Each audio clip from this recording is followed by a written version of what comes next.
Manipulasi seringkali menyamar di balik niat baik atau keterlibatan emosional.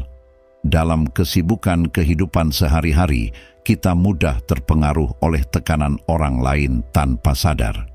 Namun, kita bisa membentuk sikap tegas untuk tetap mengendalikan keputusan kita. Berikut adalah beberapa strategi praktis untuk mengenali dan menetralisir upaya manipulasi agar kita tetap menjaga kemandirian dan ketenangan batin. Inilah 5 taktik praktis untuk menghindari manipulasi. Sebelum kita mulai, jangan lupa untuk like dan subscribe channel ini ya. Ini sangat membantu kami dan tidak menghabiskan biaya sedikit pun. Ayo, mari kita mulai. Mengenali taktik manipulasi. Manipulasi bisa terjadi dengan cara yang halus atau terbuka, dan langkah pertama untuk melindungi diri adalah belajar mengenalinya. Dalam banyak kasus, orang yang manipulatif berusaha mengeksploitasi kelemahan emosional kita atau memanfaatkan situasi saat kita lebih rentan. Misalnya, bisa jadi seseorang yang mendesak kita untuk membuat keputusan cepat dengan tekanan waktu, atau orang yang mencoba membangkitkan rasa bersalah untuk mendapatkan apa yang mereka inginkan. Situasi seperti ini sering muncul di tempat kerja, dalam hubungan pribadi, dan bahkan di media sosial, di mana sebuah pesan singkat sudah cukup untuk menanamkan keraguan atau mendorong kita bertindak impulsif. Penting untuk memperhatikan tidak hanya apa yang dikatakan, tetapi juga bagaimana cara mengatakannya. Nada suara, postur tubuh, bahkan konteks percakapan bisa memberi petunjuk tentang niat tersembunyi. Manipulasi juga bisa menyamar dalam bentuk pujian berlebihan atau janji sukses instan, karena seorang manipulator tahu bahwa membelai ego seseorang adalah cara efektif untuk meruntuhkan hambatan rasional. Ketika seseorang menawarkan sesuatu yang terdengar terlalu bagus untuk menjadi kenyataan atau memuji secara berlebihan, berhentilah sejenak dan pikirkan, apakah ada agenda tersembunyi di balik kata-kata manis tersebut? Menjadi sadar akan taktik ini bukan berarti kita harus curiga terhadap semua orang, tetapi justru membantu kita untuk bertindak lebih jernih dan menghindari kejutan. Dari sudut pandang Stoik, penting untuk memahami bahwa banyak dari trik ini bekerja karena mereka mempengaruhi kita secara emosional. Jika kita dapat mengamati reaksi awal ini dan menganalisis situasi dengan tenang, kita akan lebih siap untuk mengenali manipulasi sebelum itu terjadi. Contohnya, ketika seseorang mengandalkan sentimentalitas atau ketakutan untuk menciptakan rasa urgensi, sikap idealnya adalah tetap tenang dan merenung. Apakah saya benar-benar perlu bertindak segera atau bisa menunggu dan menilai lebih hati-hati? Tingkatkan kesadaran emosional. Kesadaran emosional adalah pilar penting dalam menghadapi manipulasi, karena perasaan kita adalah celah yang dimanfaatkan oleh manipulator untuk mempengaruhi tindakan kita. Saat kita merasa bahagia, marah, atau tidak yakin, kita cenderung membuat keputusan terburu-buru tanpa mempertimbangkan konsekuensi jangka panjang. Oleh karena itu, sangat penting untuk terus menerapkan sikap kesadaran diri, yakni menyadari dan mengenali perasaan kita sebelum merespons provokasi atau janji-janji tertentu.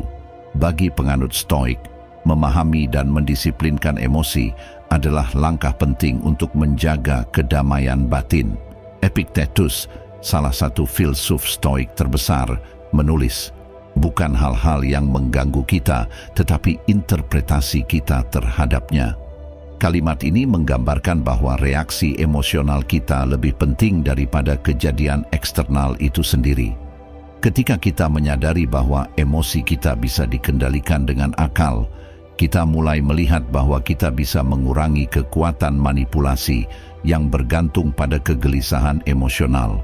Mengembangkan kesadaran ini berarti membiasakan diri untuk berhenti sejenak sebelum memberikan respons terhadap provokasi atau tawaran.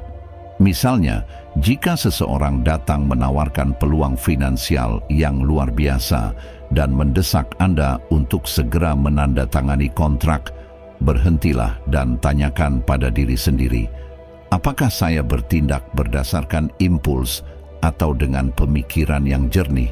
Walaupun Anda merasa antusias, ingatlah bahwa Anda punya hak dan kewajiban untuk mencari lebih banyak informasi serta mempertimbangkan risiko dan ketentuan yang terlibat.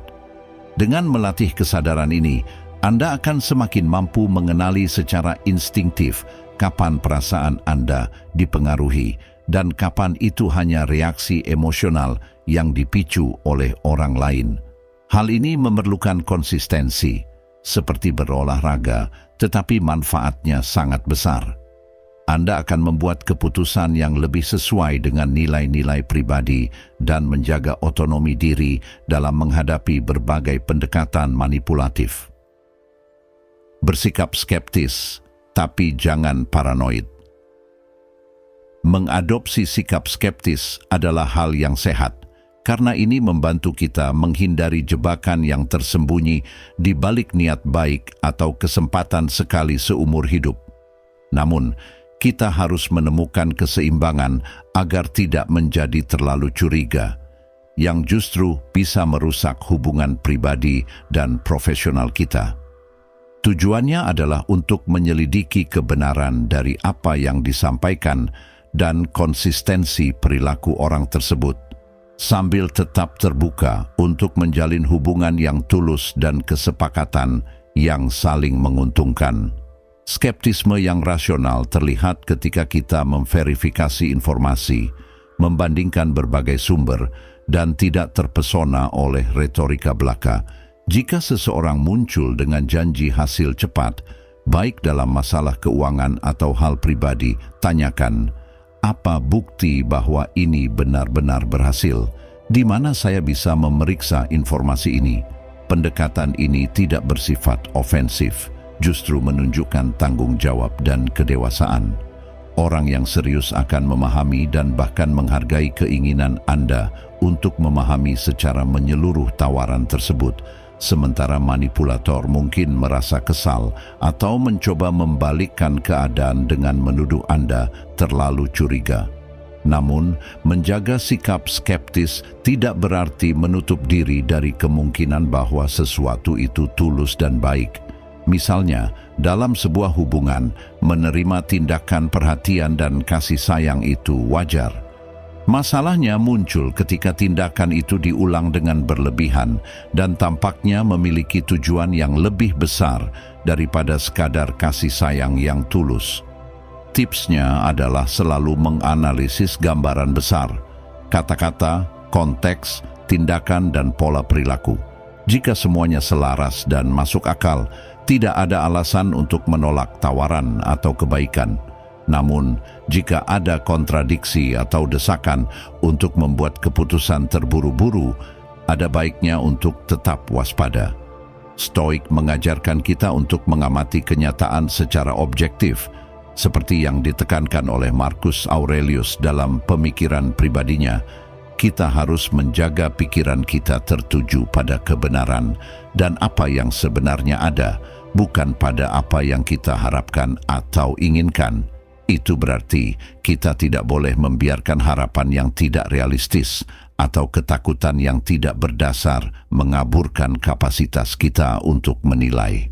Sikap skeptis yang sehat melibatkan penyelidikan dan pertanyaan, tetapi tanpa terjebak dalam posisi defensif yang konstan. Cobalah untuk mencari informasi, memverifikasi fakta, mengamati perilaku orang, dan yang terpenting, tetap analitis terhadap apa yang disampaikan kepada Anda. Anda tidak perlu paranoid dan melihat motif tersembunyi di segala hal, namun juga jangan asal bertindak tanpa berpikir panjang sebelum berkomitmen pada sesuatu yang bisa membahayakan kebebasan memilih Anda atau kedamaian batin Anda. Latih komunikasi asertif. Berkomunikasi secara asertif berarti mengungkapkan apa yang perlu dikatakan dengan jelas, langsung, dan penuh rasa hormat, sambil tetap tenang dalam situasi yang penuh emosi. Jika Anda menjadi sasaran manipulasi, cara Anda merespons bisa memperkuat atau justru melumpuhkan upaya manipulator. Misalnya, reaksi agresif seringkali mengonfirmasi bahwa metode mereka berhasil karena Anda kehilangan kendali dan membiarkan amarah menguasai Anda.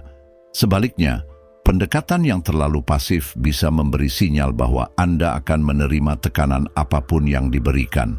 Komunikasi asertif adalah tentang keseimbangan. Anda mengakui nilai orang lain, namun tidak mengabaikan batasan diri Anda. Jika seseorang mendesak Anda untuk segera membuat keputusan, Anda bisa dengan tenang mengatakan bahwa Anda memahami urgensinya, tetapi Anda perlu waktu untuk mempertimbangkan semua detail. Menetapkan batasan dan menunjukkan bahwa Anda mengendalikan keputusan Anda sudah cukup untuk memberitahu mereka bahwa manipulasi mereka tidak akan berhasil. Selain itu, jika orang tersebut tetap memaksa atau menjadi tidak sopan, Anda bisa mengulangi sikap Anda dengan jelas bahwa Anda tidak nyaman dengan pendekatan mereka. Prinsip yang sama berlaku jika seseorang mencoba memanfaatkan rasa bersalah atau leverage emosional terhadap Anda. Misalnya, jika seseorang mengatakan, "Jika kamu tidak melakukannya, aku akan sangat kecewa." Respons asertif bisa seperti ini. "Saya mengerti bagaimana perasaanmu, tetapi keputusan ini melibatkan faktor lain yang perlu saya pertimbangkan. Saya tidak bisa melakukan sesuatu yang bertentangan dengan prinsip saya hanya untuk menghindari mengecewakanmu." Pada saat-saat seperti ini, bahasa tubuh juga sangat penting. Menjaga suara tetap tenang, kontak mata yang mantap, dan postur tubuh tegap menunjukkan bahwa Anda merasa yakin dengan apa yang Anda katakan. Untuk melatih keterampilan ini, Anda bisa membayangkan situasi-situasi umum yang menantang, seperti atasan yang meminta Anda untuk bekerja lembur tanpa bayaran, seorang salesperson yang mendesak Anda untuk segera membuat kesepakatan, atau anggota keluarga yang berusaha meyakinkan Anda untuk menghadiri acara yang tidak ingin Anda ikuti. Berlatih merespons dengan kejelasan dan rasa hormat akan membantu Anda internalisasi reaksi asertif, dan seiring waktu, ini akan menjadi kebiasaan. Ingatlah bahwa asertivitas bukan berarti kaku atau kurang empati. Anda tetap bisa menghargai perasaan orang lain, tetapi tetap menjaga posisi Anda. Dengan cara ini, Anda menghindari terjebak dalam permainan manipulasi mereka dan menjaga hubungan yang lebih transparan dan sehat. Ingat, siapa yang mengendalikan pilihan Anda. Dalam filosofi Stoik, ada perbedaan penting antara apa yang ada dalam kendali kita dan apa yang tidak. Menurut ajaran Seneca, Epictetus, dan Marcus Aurelius, kita seharusnya memfokuskan energi kita pada hal-hal yang benar-benar dapat kita kendalikan, yaitu tindakan, pendapat, dan reaksi kita, daripada membuang-buang waktu pada faktor eksternal yang tidak bergantung pada kehendak kita. Pandangan ini sangat berguna ketika menghadapi manipulasi, karena meskipun kita tidak selalu bisa menghentikan seseorang yang berusaha memanipulasi kita, kita masih bisa memilih bagaimana kita merespons. Untuk mempertahankan kendali atas keputusan kita, hal pertama yang perlu dilakukan adalah mengenal diri kita dengan baik, memahami nilai-nilai, prioritas, dan tujuan hidup kita membantu membangun perisai mental terhadap pengaruh luar. Jika Anda yakin, misalnya, bahwa Anda tidak akan menyerahkan waktu luang Anda untuk tawaran finansial, seorang manipulator akan kesulitan meyakinkan Anda untuk melakukannya karena batasan Anda sudah jelas. Kesadaran diri ini bersama kebiasaan untuk tetap tenang sebelum bertindak menjadi hal yang krusial untuk menghindari jebakan emosional atau pemerasan. Cara lain untuk memperkuat kendali pribadi ini adalah dengan menyadari bahwa orang lain pasti memiliki kepentingan mereka sendiri dan mungkin mencoba untuk menyelaraskan kepentingan mereka dengan Anda dalam berbagai tingkat. Tidak ada yang salah dengan mencari kesepakatan yang saling menguntungkan, tetapi ada batas tipis antara kerjasama dan eksploitasi. Pemikiran Stoik mengajarkan kita untuk selalu merenung apakah kita tetap mempertahankan integritas kita atau malah melanggar prinsip dasar kita. Dengan menganalisis situasi secara tenang, kita menjadi lebih mampu mengenali kapan kita akan mengambil jalan yang sebenarnya bukan milik kita. Selain itu, perlu diingat bahwa dengan menolak untuk dimanipulasi, Anda mungkin menghadapi reaksi negatif. Beberapa orang mungkin menuduh Anda egois, tidak peka, atau kurang empati. Dalam kasus seperti ini, tetaplah tenang dan jika perlu, jelaskan alasan Anda dengan hormat. Seringkali, mereka yang mencoba memanipulasi akan frustrasi ketika mereka menyadari bahwa mereka tidak bisa mengendalikan Anda. Namun hal itu seharusnya tidak menggoyahkan tekad Anda. Sementara itu, orang-orang yang menghargai sikap Anda akan mengerti batasan Anda dan menjalin hubungan yang lebih sehat dengan Anda. Pada akhirnya, menyadari bahwa keputusan Anda adalah tanggung jawab Anda sendiri adalah langkah terakhir dalam menghindari mengikuti kehendak orang lain. Mempraktikkan stoisisme dalam konteks ini berarti mencari independensi dalam penilaian, belajar dari pengalaman sendiri, dan menjaga ketenangan bahkan di bawah tekanan. Begitu Anda menginternalisasi ide ini, manipulasi akan kehilangan banyak kekuatannya karena akan lebih sulit untuk merasuki pikiran dan tindakan Anda. Singkatnya, menghindari manipulasi adalah tantangan sehari-hari yang membutuhkan kewaspadaan, kesadaran diri, dan disiplin emosional. Mengenali taktik kontrol yang biasa digunakan, meningkatkan kesadaran emosional, menjaga skeptisisme yang sehat tanpa jatuh ke dalam paranoia, berlatih komunikasi asertif, dan yang terpenting, mengingat bahwa Andalah yang mengendalikan keputusan Anda adalah cara-cara ampuh untuk melindungi diri Anda. Pandangan Stoik yang menekankan pentingnya menguasai reaksi dan emosi kita, memberikan dasar yang kokoh untuk tetap otonom ketika seseorang berusaha mengarahkan kita menuju jalan yang belum kita pilih secara sadar. Dengan menerapkan prinsip-prinsip ini, Anda tidak hanya memperkuat pertahanan terhadap manipulasi, tetapi juga membangun hidup yang lebih otentik, selaras dengan nilai-nilai Anda. Saya juga ingin mendengar pendapat Anda. Apakah Anda bisa menambahkan taktik lainnya? Kami sangat menantikan tanggapan Anda. Sampai jumpa lagi.